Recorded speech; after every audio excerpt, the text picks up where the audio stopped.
How's it going, everyone? Welcome back to another episode of the Shawn and Matt Show. My name is Matt, that is Shawn, and welcome to our show, Shawn. In today's episode, it is the final episode of 2021. Can you believe it? Can't believe it, man. We are rocking and rolling into the new year, so we're going to touch on when the best time to buy a house is in 2022. And I think we're actually going to tell you. This isn't going to be, when the best time is for your family, which is always the answer, but I think we're going to go a little bit more in depth on the seasonality and talk about the pros and the cons of buying in each season and what you may expect. It is going to be a little more DC area focused, as it should be, because as agents in the area, we should not be giving you advice on when the best time of year to buy is in like Austin, Texas, right? It should be DC area focused.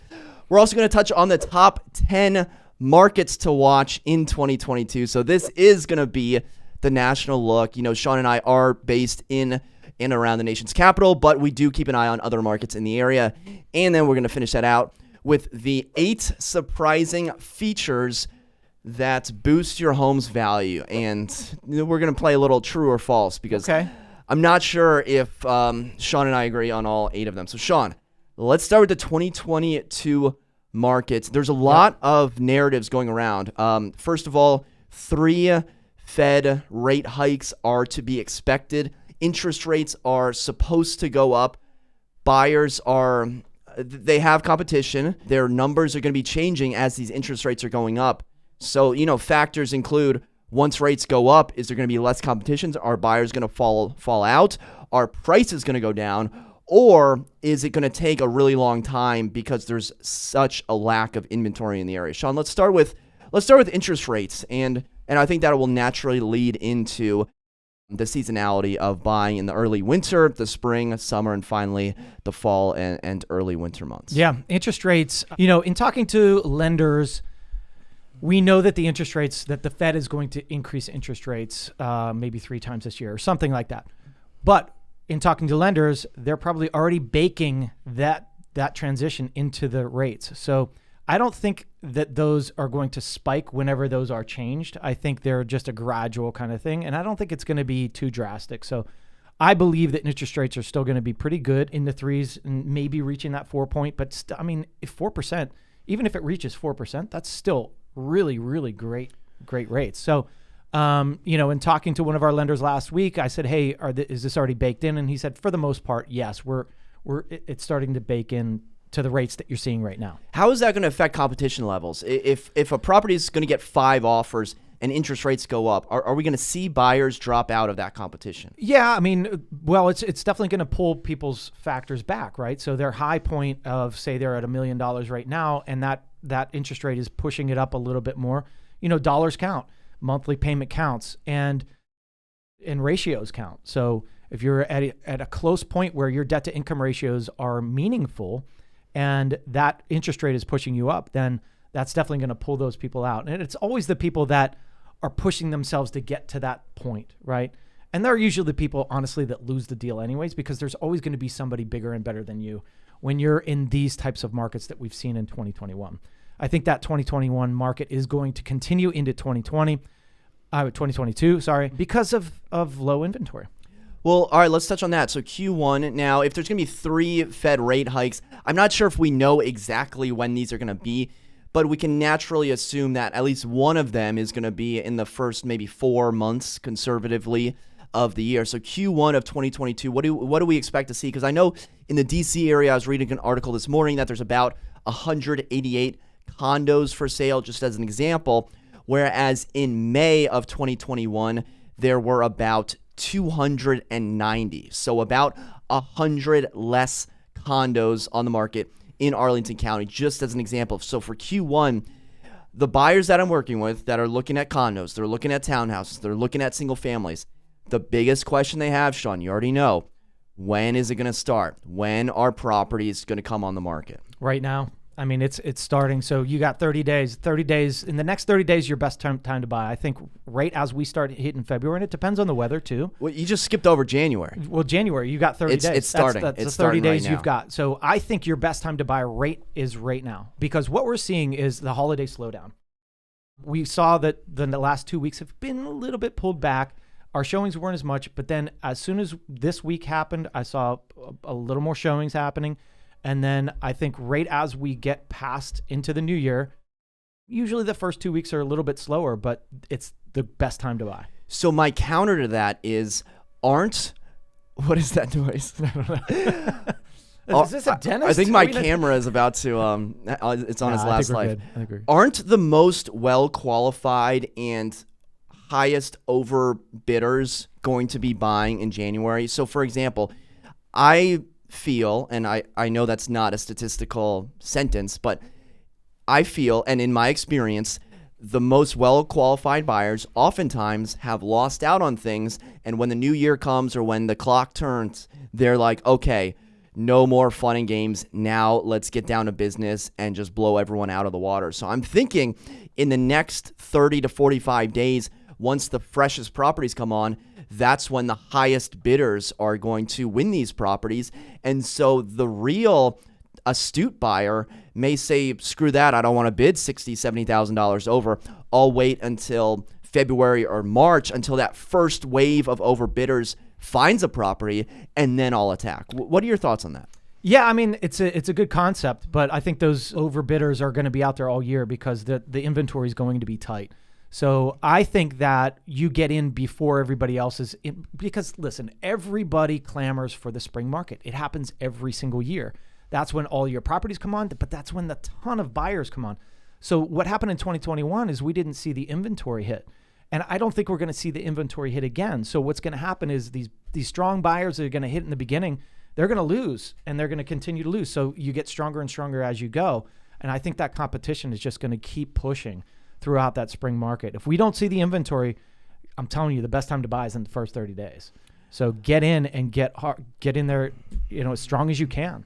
I definitely see that. Yeah. So how about the summer months? Because we're still seeing, we need to get the house by the summer. The kids need to be squared away by the summer. But I almost think that's to a lesser extent now that there was virtual learning. Maybe it's reverted back and we're on that cyclical period, because I think in 2020, the cyclical calendar was kind of thrown by the wayside.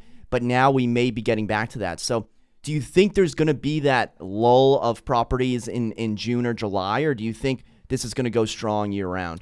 I think it's going to go strong until July, and I believe that August is going to be another really good month to buy. I say to myself every year, why am I here in August? Why am I sitting here? Because nothing's happening. Everybody's on vacation, and that's what we saw this past year, where it was a little slower during that time frame because everybody said, man, I just need to get away. Right? COVID was pushing us all inside, and we're like, vacation it is. It's going to be the same thing this year. August is going to be really slow. It's going to be a really good time to buy. And I'm going to be on vacation all month. So whatever, but I think it's going to be a good time. We always tell ourselves in January and August, like, nothing happens. Let's get out. Yeah.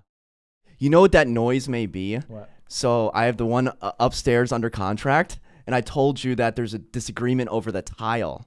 Oh, and they're pulling up. I don't know if you can hear the noise in the video, but if they are pulling I'm going to go up there after this video. If they are pulling the tile, that is hilarious. I will be upset. Yeah, well, that's the funny thing is Matt actually has the unit right directly above him for sale. It does sound like someone's moving tile. Taking the tile. Okay, so what about the fall market?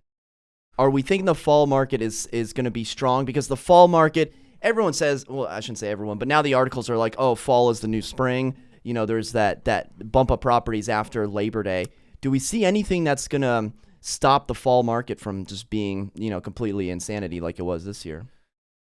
No, I think again, it's the inventory question. One thing that I did see is that new home starts were higher. So that might push people out of the resale market and into the new construction market. So that might change inventory a little bit. But I think, I wasn't like, as far as a buyer goes, the fall market was still tough because there wasn't a ton of inventory. But usually it's not as crazy as that spring market. So I think it's going to follow the same route again.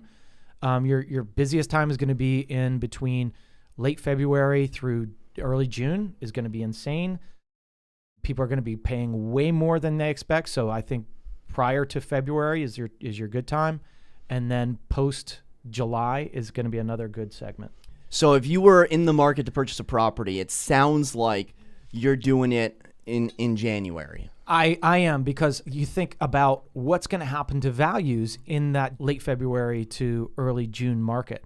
The values are going to go up again, right? And so if you're waiting till the end of the year to buy, you're probably paying a premium because those prices have already pushed, right? So if you're buying now, between now and beginning of February, I think is your best time, because the prices aren't seeing that push yet, but they will. Do you have real estate goals in 2022? Purchase goals? Is purchasing a property in the cards for you in 2022? It probably will not be in 2022. Okay. So I want to purchase a property in 2022. I've talked about it before. I want to purchase a short-term rental. And Shawn, I'm not kidding you when I say I start like breathing heavily when I watch other people on social media talk about them purchasing a property, because the FOMO is so strong. Like, I want to get into the market like you have no idea. Matt, I have been there and I'm still there. I get FOMO all the time, and I'm the king of FOMO, I think. I think you are. I think you are. I always have that fear of missing out. And I'll tell you, learn a lesson from me, because I had FOMO in 2005 when I bought. And that FOMO was so strong. I was watching and I'm like, oh my gosh, I'm never going to be able to afford anything. These prices are going to keep going. And guess what happened?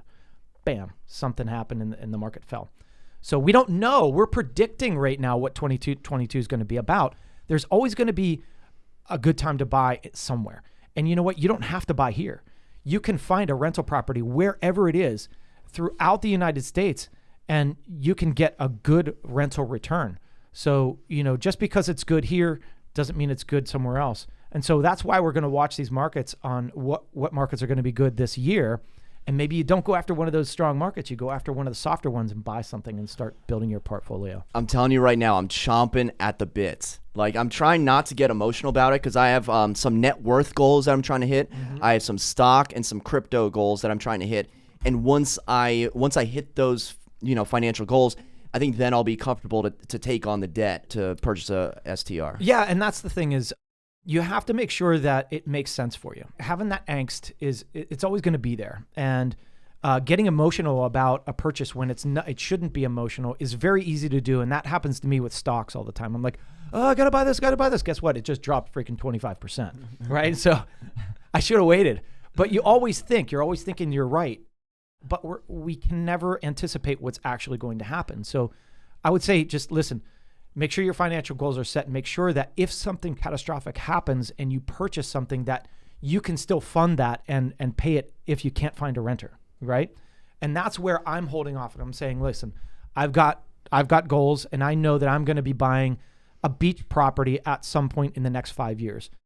But I've got to make sure that if something happens, and it's going to be a beach property that I'm going to rent out, I'm going to stay there so many weeks out of the year.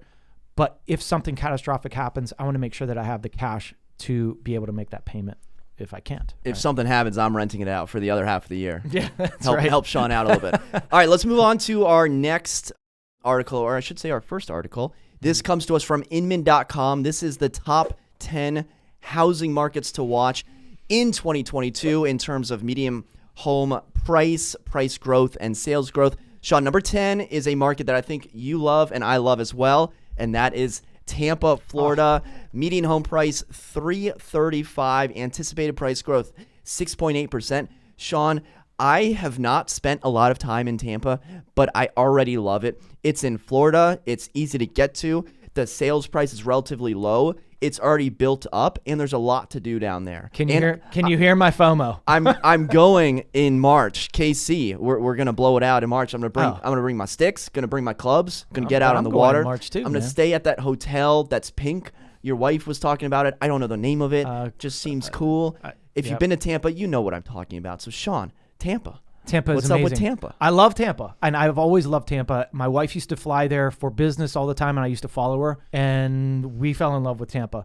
Not only Tampa, but the surrounding areas of Tampa, like Clearwater. And, if you go south of Tampa, there's Bradenton Beach.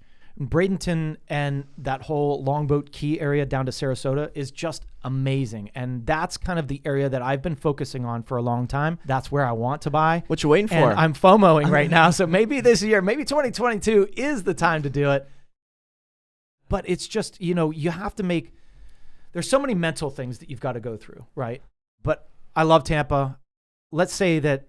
Please don't buy in Tampa because I'm buying there. Yeah, I don't have anything bad to say about Tampa. When I go down there, I'm gonna explore a little bit and learn a little bit more about the market. Yeah. All right, number 9 is in New England, Worcester, Massachusetts. Median home price $397. Anticipated price growth 8.2%. I don't know a lot about Worcester, but or even if I'm saying it correctly, but locals I think call it Worcester, Mass. I don't know. Maybe I'm wrong, but I think it's Worcester, but maybe it's Worcester. Oh my gosh, I am such a loser. Yeah. Is it Worcester? I think it is, but it doesn't matter. I am going to delete this video. Like how...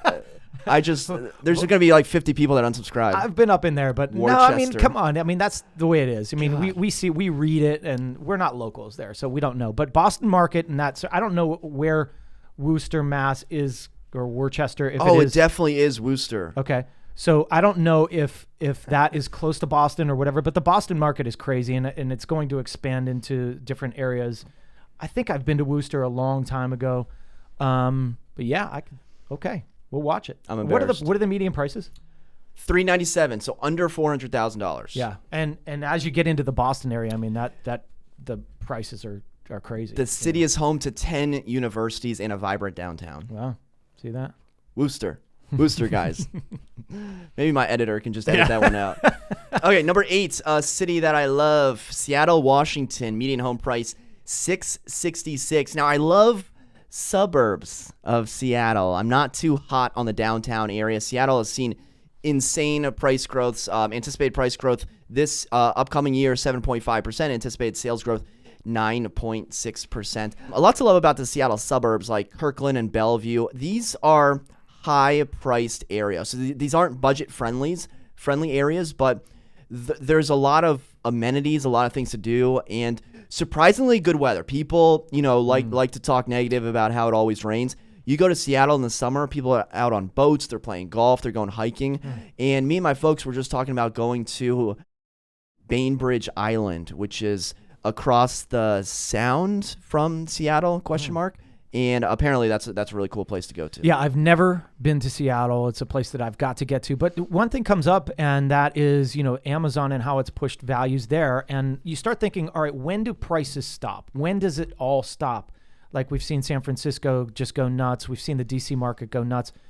And it doesn't seem to stop, right? We're seeing price growth of 7.5% to 9% over the next year, which is a lot when you're talking about a median sales price of $670,000. So just goes to show you that once there's a reason to move to these spots, there's always going to be another reason to move, and prices keep going. So you have Amazon, Microsoft, Starbucks, and Costco. If you're going to buy in a city, whether it's personal residence or investment property, obviously looking at the job growth and what brings people to town is definitely something to look for. And another thing is, when you were looking at investment properties, you might look at these and say, man, I just can't make the rental value work because I got to put down $500,000 to make the rental scenarios work to be a cash flow positive. But in those areas, you're also looking at such high increase in value, so much investment potential on that, right? So there's some areas where you look at where it might be small town where the rental values make sense, and it's a cash flow positive, but you're never going to see a real increase in value. Whereas, where does that make sense? It's always a risk. So that's what you've got to remember. Number 7 is Greenville, South Carolina. Median home price $305,000. Anticipated sales growth 11%. Wow. So what I see is low barriers to entry, high potential. And then there are some big employers in the area like BMW, Michelin, and General Electric, GE. Shawn, I don't know much about Greenville, but I could get down with kind of a low-key Southern charm type of city. Yeah, I don't know much about it either, but I've been there, and it is a Southern charm kind of city. And you've been to Greenville? I think so. I believe so when I used to play in the band. But that's the key is $305,000. If you're looking, especially for an investment property, cash flow value can actually make sense in these areas. And so it's hard when you don't know the area, but that's why you hire a real estate agent that knows the area and says, hey, this is a good pocket. This is where you should be. This is where the values make sense. And then you get that property manager, and then, hey, all hands off, let it go. Inman notes that warm weather and low taxes are drawing retirees from the Midwest. Yep. So something to consider. Okay, number 6, Providence, Rhode Island. Median home price 419. Anticipated price growth 9.6%. There's one person I think of when I think of Providence, Rhode Island, and that is Taylor Swift. She has like a big old house there. She might have sold it, might have still has it, but a big old house. It's surprising to me that the median sales price is that low for Providence, Rhode Island. I thought it would be higher, but maybe they're lumping something else in there. I don't know. I've never been to Providence. Have you? I have a long time ago. He went and stalked Taylor Swift's house. Didn't No. you? That's what you did, huh? No, I'm not going to say I wish I stalked Taylor Swift's house, but I recall driving through it in high school. No, that was Hartford. That was Hartford. Much different. Yeah. Hartford. I've been through Hartford. Hartford didn't make the list. Yeah. Hartford is not making many real estate lists. Okay, let's move on. Number 5, Columbus, Ohio. Really? Median home sales price $298. Anticipated sales growth 13.7%. Wow. I don't get excited about the bus. I don't get excited about Ohio, but maybe that's the exact reason that it's on the list. You're telling me that there's a double-digit anticipated sales growth. There might be something to look into in Ohio. Yeah, sure. I mean, like everybody knows, I'm from Pittsburgh, so Columbus wasn't too far off. But it's I don't know much about it. It was a few-hour drive from my house. But again, under 300,000. Walkable downtown area. Employers like Nationwide Insurance, J.P. Morgan Chase, and the parent company to Victoria's Secret and Bath and Body Works. And one thing to be careful about, and when do these values stop, right? They're seeing this anticipated growth of 13%, but we're in the Midwest there. We don't see a ton of, hey, I want to move to the Midwest. There's some companies pulling you there. Could be a good rental market. Could be a really good rental market. So anyways. I don't know if people watching this are going to be like, oh my gosh, I now need to move to Columbus, Ohio. But if you're looking for an investment property, maybe could make sense. Maybe Ohio. Okay, number 4, Indianapolis, Indiana. Median home sales price $272. Anticipated sales growth 14%. I think as outsiders, we can just lump this into Columbus, right? It's got big employers. It's got a football team. Yep. Not much else to say about it, really. Yeah. All right, let's move on to number 3, Spokane, Washington. Home sales price $419. Anticipated sales growth 12%. Wow. West Coast, maybe like Seattle's like younger stepbrother, if you will. They do have Gonzaga University. It is, if you leave Seattle, it's a little less pricier of an option. Number 2, and this city ranks as like the hottest city in 2021 for a lot of real estate websites out there, and that is Boise, Idaho. Median home sales price $503. Anticipated sales growth 12.9%. You sleep on Boise. Why? Everyone Boise? is moving to Boise. Why Boise? I don't get it. Okay, so it's easy to get to if you're from California. Like a lot of people in California and that's the thing is, I got to look at Boise. a map, right? Yeah. You forget how close things are, where things are positioned in the United States as far as proximity, because we're on East Coast, right? We know the proximities of East Coast, but when you go to the West Coast, it's so vast, it's so big. You forget how close Idaho is to California. I think the way I describe it is, and I haven't been to Boise, but Boise is like California without being California. You know what I mean? It's like there's not as many people. You have a ton to do outside. It's kind of like low key, but there's like a cool downtown area. It's a good place to be. Got to go to Boise, Idaho. Add it to our list. Yeah. Our list that doesn't exist, but we're gonna make one. Okay, and number 1 top city to watch is Salt Lake City. This is another city that has appeared on many 2021 lists of top cities, top appreciating cities. Median home sales price $564. Anticipated sales growth 15.2%, as Inman notes that it's becoming a tech hub and getting the nickname the Silicon Slopes for companies like Adobe, Facebook, and EA, Electronic Arts, that are in the area. It totally makes sense. When California gets priced out and things are too expensive for your employers to live, you find places elsewhere. And there's so many cool cities around the United States that you could start a business. You don't have to be in California, Silicon Valley. Cool. Those are the top cities, top 10 cities. We'll have to maybe revisit that list at the end of the year and see how things shake the predictions out. Were. Columbus, the price is going to like double. Yeah. Should have moved to Columbus. Okay, let's move on to an article by Microsoft News. We don't go to MSN too often. These are 8 surprising features that boost your home's value. Okay. Let's start with number 1. I actually like this one, a Starbucks that's nearby. Yeah, of course. You know, Sean's I what just did a fifth grader write this article? I can walk to a few of them, and I think it definitely. You know, they always say. There was an actual article about that. Yeah, it's like Starbucks or Whole Foods. Yep. It's like just buy near that, even if Buy the near neighborhood values aren't that good. Because think about the research that goes into opening up a Starbucks or opening up a Whole Foods. Like if those computer algorithms and MIT people are going to do it, it's like, all right, well, Yep. Makes total sense. All right, number 2, a black front door. Really? In a 2008 analysis by Zillow, I don't know how accurate that is 4 years later, a black door can boost your home sales price by $6,200. What? Maybe it makes it more stately looking. I don't know. What kind of study is this? I've never heard of that, but I don't know. I like colorful front doors, I think there's something to be said about painting the door, painting the shutter, but you're not going to tell me painting a door black is immediately going to add $6,300. I would say that make your front door look good is the key, right? So if people are opening a rickety, crappy front door, that says a lot about your house, right? But if you make your front door look amazingly good, that's going to say a lot more about your house. Number 3, your neighbor's lawn. Yeah, that's for sure. I like this one. Because if you're a buyer, it might be a good opportunity if the neighbors, are parking cars. I don't know. I'm like rethinking it because like you might be able to get a deal, but then you're like, okay, well now I got to live next to these people. Well, yeah. I mean, neighbor's lawn means a lot. And the funny thing is, the house I bought was the neighbor's lawn that was bad, right? So my lawn was bad, I guess, for a long time. Just your lawn or the guy on the corner? The lawn that I bought. This is the guy on the corner watch our videos? The guy on the corners is pretty good. It's just we got a lot of leaves. I was gonna say he needs to rake his leaves. But rake your leaves. No, I mean, but my lawn was the lawn that was bad, and so this year I totally redid it, and it looks. Your lawn looks like Augusta. Yeah, it looks really nice. It's the greenest lawn in the neighborhood now. But the neighbor that I used to look at across the street came over one day. He's like, "Man, I got to keep up with you now," because I was trying to keep up with him. So now there's that competition going, which will make everybody's lawn better because everybody's going to say, "Wow, look how good that one looks. Let's make ours look that way." The saying goes, keeping up with the battles. Keeping up with the battles. Number 4, new ceiling light fixtures.